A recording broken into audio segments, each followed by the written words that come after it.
l'État.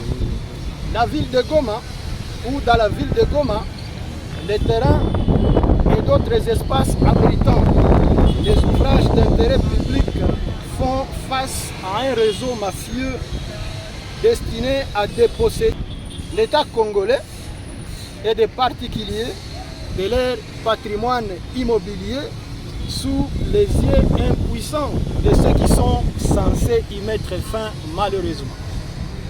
Le cas le plus récent est celui des espaces au cercle sportif, pourtant d'intérêt commun.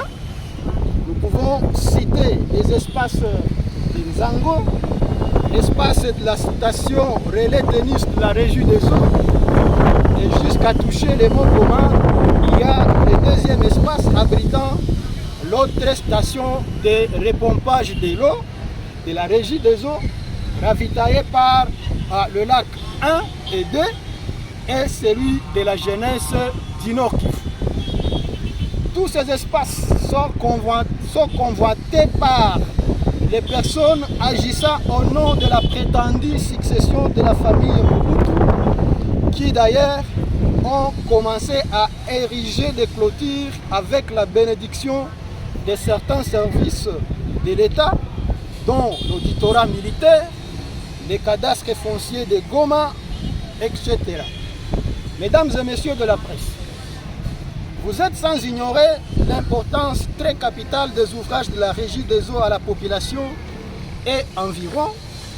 C'est à l'instar de la station de repompage qui fournit de l'eau à la grande partie de la population de la commune de Karisimbi, Nyiragongo, et dans les cas des déplacés de Bouchara et Kanyaruchinya, ainsi que la basse ville et une partie du quartier Katindo.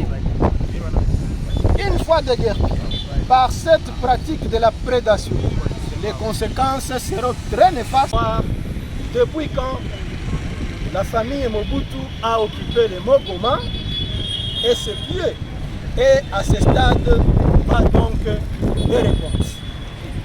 Demandons également à toutes les autorités qui sont ici dans la ville de Goma de joindre leurs efforts à ceux qui seront déployés par le gouverneur de province pour que cette fois-ci, ces manœuvres de cette fondation ou de cette succession de Maman Mobutu prennent fin au niveau de la ville de Goma, car nous en avons marre.